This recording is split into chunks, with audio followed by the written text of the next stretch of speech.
saya membayangi Syekh bin Bas itu kayak apa, ya. Ya Allah, nanti bisa ngaji enggak itu. Akhirnya bulan pertama, kedua mulai bisa ketemu ngaji di rumahnya. Ya, Masya Allah, ternyata tidak saya bayangkan. Tak kira wong gede, terus gagah, susah untuk ditemui dan menjaga jarak. Ternyata Masya Allah di rumahnya, ya, beliau dalam keadaan buta.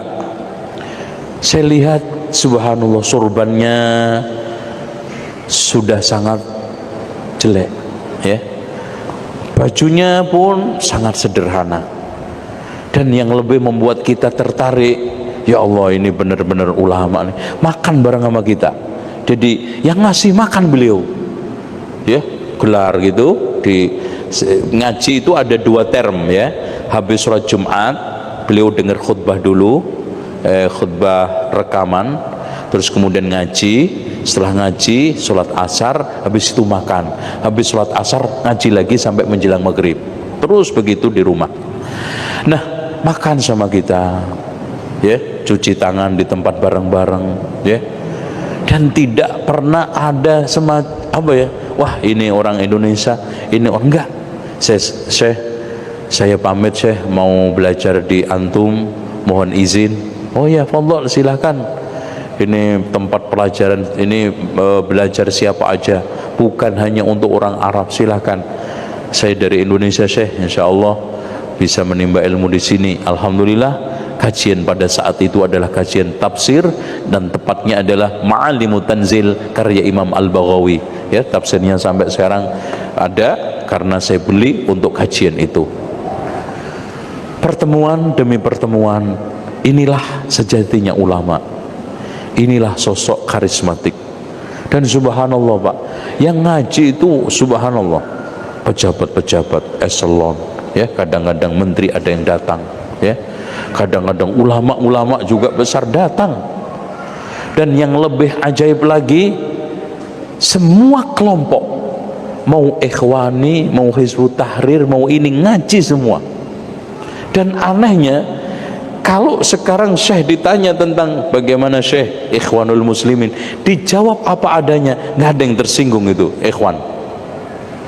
Yang muyul kepada ini, bahkan ada tablighi juga datang. Semua Syekh Abdul Aziz menjelaskan sesuai dengan qala Allah qala Rasul. Nah, hadirin sekalian, beliau sosok yang Masya Allah, kedermawanannya. Pernah ketika saya di majelis, ada orang Badui, Pak. Badui kan nggak tahu unggah-ungguh nek wong Jawa itu. Ya seperti zaman Rasul aja, Rasul lagi khutbah di stop kok. Ya Rasulullah, stop. Tolong berdoa supaya hujan turun. No, Rasulullah di stop.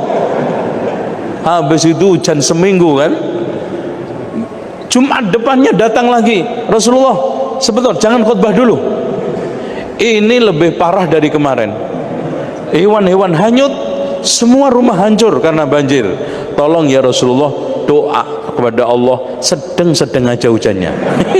Lah itu kalau nggak Badui nggak berani, Pak, nggak berani. Abu Bakar coba nyetop Rasulullah, nggak berani. Nah ini sama. Syekh, afwan Syekh, ana punya hutang 150.000 rial, bukan rupiah loh Mas, ya, rial. Saya punya konflik, saya punya masalah dengan keluarga saya. Saya kalau tidak bayar ini Syekh, masuk penjara. Gini aja, kamu sama keluarga kamu datang semua, 150.000 nanti saya yang nanggung. Masya Allah, subhanallah, Pak. Makanya beliau ketika saat menjadi rektor Jami'ah Islamiyah, ya, dia rektor yang kedua, karena yang pertama adalah Syekh Muhammad Ibnu Ibrahim Al-Syekh. Pegawai yang paling banyak utangnya adalah Syekh bin Bas, disinyalir. Bukan untuk foya-foya itu, mahasiswa. Bahkan ikhwan, ketika saat saya bermajlis, itu banyak yang dari Prancis, yang dari Amerika, di bawah tanggungannya Syekh. Okay? Ada yang dikasih 3.000, ada yang dikasih 2.000, ada yang dikasih 1.500 untuk kehidupannya, karena nggak sekolah, nggak dapat mukafaah. Seperti itu. Dengan demikian, sosok ulama yang betul-betul kita bisa jiwain, kita bisa keruk hikmahnya menjadi simpanan kita semua adalah Syekh Abdul Aziz bin Baz. Oleh karena itu, tidaklah salah berlebihan kalau orang Saudi, semua rakyat ketika saat wafat hadir 1 juta lebih orang untuk menyolatinya. Dan tidak salah juga, tidak berlebihan kalau memberikan titel Al-Walid, Samahatul Walid, yang terhormat bapak kita semua, bapak bangsa, bapak umat. Inilah sosok sedikit yang beliau juga hafal, ya, Al-Quran otomatis, dan beberapa kitab sittah beliau hafal, yang itu semuanya sudah masyhur di kalangan para ulama yang lainnya. Dan beliau adalah ulama yang sangat lapang dada terhadap khilafiyah, sangat berani untuk mengakui kesalahan. Coba bayangkan Pak, ada orang yang mencaci maki Syekh Abdul Aziz bin Baz, didengar oleh beliau, ketika sakit parah dikunjungin, mencaci makinya apa? Apaan? Syekh besar, kitabnya kecil-kecil. Kitabnya Syekh bin Baz itu nggak ada yang besar, kitabnya kecil-kecil. Apa jawaban beliau ketika kunjungan?